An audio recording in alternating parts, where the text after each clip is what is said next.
Halo anime lovers, senang bertemu dengan Anda semua.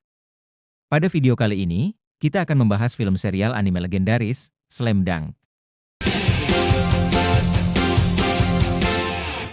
Pada video sebelumnya, Shikoichi memberikan statistik dan data para pemain Toyotama untuk membantu Shohoku mengatasi perlawanan pada laga perdana kejuaraan nasional. Sementara itu di lapangan, meski pertandingan belum dimulai, para pendukung dari kedua tim telah memadati lapangan pertandingan. Mereka bersorak, berteriak memberi dukungan kepada tim idolanya. Di ruang ganti Shohoku, pelatih Anzai memberikan semangat kepada para pemain Shohoku untuk bermain lepas dan memberikan yang terbaik hingga akhir pertandingan. Terpacu oleh semangat yang dikobarkan pelatihnya, tim Shohoku bersiap memulai pertandingan perdana kejuaraan nasional dengan semangat yang berkobar untuk memenangkan pertandingan. Tribun penonton sudah penuh sesak. Suasana riuh menggema di seluruh arena, dipenuhi pendukung yang tak sabar menyaksikan tim kebanggaan mereka bertanding. Sorakan, tepuk tangan, dan suara-suara semangat bercampur menjadi satu, menciptakan atmosfer yang menegangkan sekaligus menggerahkan.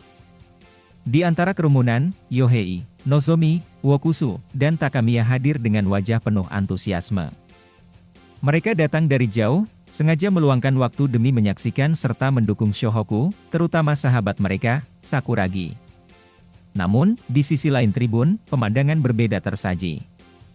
Nori dan teman-temannya tampak menangis ketakutan, wajah mereka pucat dan tubuh lelah. Entah karena tekanan laga besar ini atau pengalaman buruk sebelumnya, mereka terlihat gentar menghadapi atmosfer yang begitu panas. Tak jauh dari sana, Haruko dan teman-temannya juga sudah duduk di tribun. Mata Haruko berbinar, penuh harapan. Haruko berdiri dan berteriak lantang, meneriakkan nama Shohoku berulang kali. Sorakannya menggema, mencoba membakar semangat para pemain yang sebentar lagi akan menghadapi laga sengit.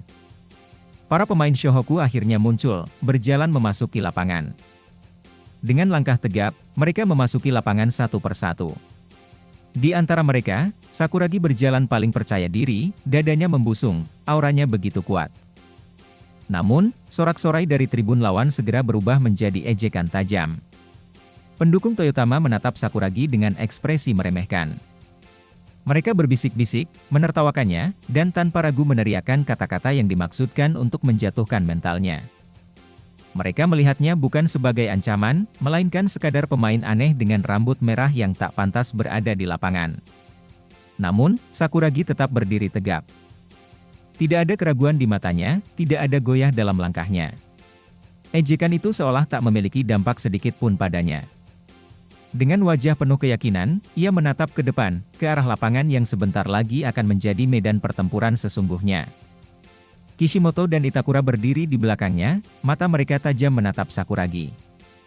Pandangan itu seolah membenarkan teriakan keras para pendukung Toyotama yang dengan penuh semangat mencemooh Sakuragi, menganggapnya sebagai pemuda aneh yang tak pantas berada di lapangan. Namun, bagi pasukan Sakuragi, yang telah lama mengenalnya, ejekan seperti itu tak lebih dari kebisingan kosong. Mereka hanya tertawa kecil, seakan sudah tahu bahwa celaan semacam itu tak akan pernah menggoyahkan mental Sakuragi. Justru sebaliknya, di tengah cemoohan yang menggema di seluruh arena, mereka menyadari satu hal, Sakuragi telah menjadi pusat perhatian. Bahkan pemain Shohoku lainnya tak bisa menyembunyikan keterkejutan mereka melihat betapa kompaknya para penonton meneriakkan namanya, meski dengan nada ejekan. Sakuragi, dengan kepercayaan diri yang tak tergoyahkan, melangkah santai dan menoleh ke rekan-rekannya. Nada suaranya penuh keyakinan saat ia menyimpulkan bahwa ini hanyalah strategi Toyotama untuk menekan pemain kunci Shohoku. Namun, alih-alih terkesan, wajah para pemain Shohoku justru berubah sinis mendengar pernyataan itu. Mereka tahu betul bagaimana kepala batu ini selalu menganggap dirinya sebagai pusat segalanya. Tanpa sedikit pun terpengaruh oleh reaksi timnya, Sakuragi maju dengan langkah lebar, langsung menghampiri Kishimoto. Matanya menatap lawan dengan tajam, lalu dengan nada santai namun menusuk, ia memanggil Kishimoto dengan julukan yang langsung menusuk ego lawannya, monster berambut panjang. Kishimoto nyaris tak berkedip, namun sebelum sempat membalas, Sakuragi sudah melanjutkan, dengan keberanian yang luar biasa. Ia menantang Kishimoto untuk menjaganya dengan ketat sepanjang pertandingan. Nada suaranya begitu meyakinkan, seolah ia bukan pemain yang diremehkan, melainkan ancaman nyata bagi Toyotama. Lalu, dengan gerakan santai namun penuh kesombongan, Sakuragi membalikkan badan, sembari tertawa, seolah menyudahi percakapan. Tapi sebelum benar-benar pergi, ia menancapkan kalimat terakhir yang lebih tajam dari ejekan manapun. Meski menjaganya seketat apapun tak akan menghindarkan Toyotama dari kekalahan, ucap Sakuragi. Kata-kata itu menggantung di udara, menusuk lebih dalam dari yang diharapkan. Sejenak, Kishimoto terdiam. Bahkan para pendukung Toyotama yang semula lantang mencemooh, kini tersentak dalam keheningan. Beberapa dari mereka mengerutkan kening, tak percaya bahwa seorang seperti Sakuragi bisa berbicara dengan begitu percaya diri. Teriakan kemarahan Kishimoto menggema di seluruh stadion, memecah riuh sorakan penonton. Wajahnya memerah, tatapannya tajam menusuk ke arah Sakuragi. Baginya, ini bukan sekadar pertandingan, ini adalah harga diri. Sebagai pemain dari tim yang peringkatnya jauh di atas Shohoku, ia merasa direndahkan oleh aksi sembrono Sakuragi. Di tribun penonton, pasukan Sakuragi justru menanggapi kemarahan itu dengan tawa. Mereka tahu, jika lawan sudah terbakar emosi, itu pertanda mentalnya mulai goyah. Dan yang lebih mengejutkan, orang yang membuat Kishimoto kehilangan kendali adalah Sakuragi, pemain yang sering dianggap remeh. Di tengah suasana yang semakin memanas, Kogure tak bisa menyembunyikan kegelisahannya. Matanya menyapu lapangan dan tribun penonton, merasakan ketegangan yang kian memuncak. Ini bukan lagi tentang strategi atau teknik, ada rasa takut dalam dirinya bahwa pertandingan ini bisa berubah menjadi perkelahian sengit di luar kendali. Sementara itu, di tribun atas, langkah-langkah tegas menggema. Maki dan tim kainan baru saja tiba, mata mereka menyapu arena, menyaksikan langsung bagaimana Shohoku harus menghadapi atmosfer yang penuh tekanan.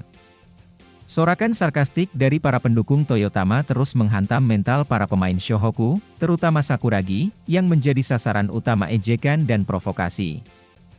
Maki mengernyit, sedikit terkejut melihat betapa agresifnya dukungan tim tuan rumah. Di tengah sorakan yang semakin menggila, sebuah suara melengking menembus kebisingan. Haruko, yang sejak tadi diam, tiba-tiba berteriak sekuat tenaga, dengan suara penuh semangat, mengatakan agar Sakuragi tidak menyerah. Di lapangan, Sakuragi tertegun. Suara itu begitu familiar. Ia menoleh ke tribun, matanya langsung menangkap sosok Haruko yang berdiri dengan semangat, memberi dukungan tanpa ragu. Sejenak, dadanya terasa sesak oleh emosi yang sulit dijelaskan, haru, bangga, dan mungkin sedikit rasa ingin membuktikan diri. Namun, momen sentimental itu tak bertahan lama. Dari belakang tribun, suara lain menggema, memanggilnya orang utan, Nobunaga berteriak dengan nada usil khasnya. Sakuragi tersentak, ekspresi terharunya seketika lenyap.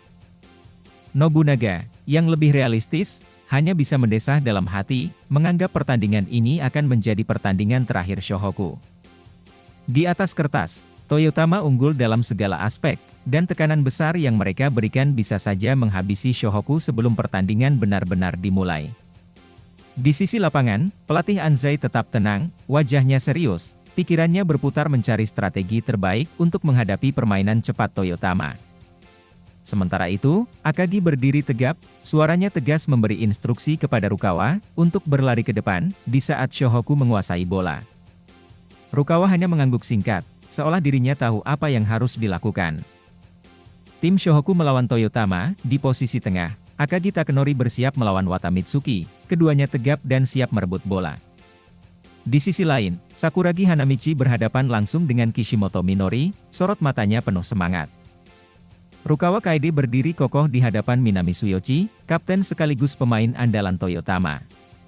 Sementara itu, Hisashi Mitsui mengukur pergerakan Yajima Kyohei, dan Ryota Miyagi menajamkan fokusnya, bersiap duel cepat melawan Itakura Daijiro. Bola dilempar ke udara, sementara Akagi yang sigap, melompat dengan kekuatan penuh. Tangannya menyentuh bola lebih dulu, mengarahkannya dengan presisi ke Miyagi yang langsung menguasai permainan. Tanpa menunggu, Rukawa berlari cepat, melesat ke depan. Langkahnya cepat, tubuhnya ringan seperti angin, membaca peluang sebelum siapapun bisa bereaksi. Tapi Itakura sigap menghadang Miyagi, menutup jalur dengan tubuhnya yang kokoh. Di pinggir lapangan, Kogure, Ayako, dan Nobunaga terpana. Mereka tidak menyangka Shohoku mampu mengendalikan bola secepat ini. Permainan baru dimulai tetapi tensinya sudah terasa seperti akhir pertandingan. Miyagi tetap tenang, matanya mengunci Itakura, menerima tantangan itu. Ia menari dengan bola, menggiring dengan irama cepat, menguji keseimbangan lawannya. Rukawa mulai menoleh, mengharapkan operan cepat, sementara Akagi berteriak, menyuruh Miyagi segera mempassing bola. Miyagi mengubah ritme, saat sebuah gerakan menusuk ke dalam, melewati Itakura dalam satu kilatan gerakan. Itakura yang kehilangan keseimbangan, tergambar keterkejutan di wajahnya saat Miyagi meluncur melewatinya. Sebuah umpan cepat terbang ke arah Rukawa, namun, Minami bergerak lebih cepat. Dengan insting tajamnya, sang kapten Toyotama membaca alur permainan dan memotong bola sebelum sampai ke tangan Rukawa. Sorakan menggema dari tribun, sementara Miyagi hanya diam tertegun. Ia tak menyangka Minami mampu membaca operannya dengan begitu akurat. Sorak-sorai penonton terdengar semakin keras, mendukung Minami dan mengejek Miyagi yang terlalu lama mengambil keputusan. Sementara itu, sambil melihat ke arah Miyagi, Mitsui hanya bisa menahan kesal. Ia tahu operan itu seharusnya lebih cepat sebelum Minami membaca pergerakan mereka. Sekarang, Toyotama membalikkan keadaan. Mereka menyusun serangan balik dengan cepat. Itakura menguasai bola, langsung mengirimkan operan tajam ke Minami. Shohoku tak membiarkan serangan Toyotama berjalan mulus. Para pemainnya sigap menghadang, menjaga setiap celah, menghalangi pergerakan lawan yang datang dengan agresi membara. Namun, di pinggir lapangan, pelatih Anzai tetap tenang, matanya yang tajam mengamati pola serangan Toyotama, membaca setiap gerakan seperti seorang maestro mengurai simfoni yang tengah dimainkan. Di tengah lapangan, Kishimoto dan Minami berpadu dalam harmoni mematikan. Gerakan mereka begitu cepat dan terkoordinasi, membuat para pemain Shohoku terkejut seolah menyaksikan serangan yang tak terprediksi. Mitsui, yang tak ingin membiarkan ritme itu terus berjalan, menyergap Minami dengan sigap, berusaha merebut bola dari genggamannya. Namun Minami telah mengantisipasi, dengan cermat, ia mengayunkan bola ke belakang tanpa melihat, mengarahkannya tepat ke tangan Itakura. Itakura tak menyia-nyiakan kesempatan. Dalam satu gerakan eksplosif, ia melayang di udara, tubuhnya terentang sempurna, lalu melepaskan jump shot dengan keakuratan mematikan. Bola meluncur mulus melewati udara, menembus jaring tanpa menyentuh ring. Miyagi hanya bisa terpaku sejenak, terkejut melihat betapa presisi dan tajamnya eksekusi itu. Sorak-sorai membahana dari tribun pendukung Toyotama. Dentuman suara mereka memenuhi arena, menyambut angka pertama tim mereka dengan semangat yang menggelegar. Di sisi lapangan, Ayako tak mampu berkata-kata. Matanya terpaku pada Itakura, mengagumi bagaimana pergerakan pemain itu begitu selaras, nyaris seperti aliran air yang tak terhentikan. Saat kembali ke area pertahanannya, Itakura melirik Miyagi, dan dengan santai, mengacungkan jempol ke bawah, sebuah isyarat yang jelas. Sebuah pesan yang menusuk dalam diam, permainanmu tak ada apa-apanya. Miyagi membeku sesaat. Matanya menyala, menahan bara yang siap meledak kapan saja. Lalu, tanpa peringatan, ia melesat secepat kilat. Tubuhnya kecil, tapi kecepatannya mengoyak pertahanan Toyotama seperti badai yang tak bisa dihentikan. Dua pemain Toyotama berusaha menghadangnya, namun Miyagi tak mengendurkan langkahnya. Ia memaksa menerobos, mendobrak pertahanan lawan dengan tekad yang membara. Dari tribun, para pemain kainan mengamati dengan saksama.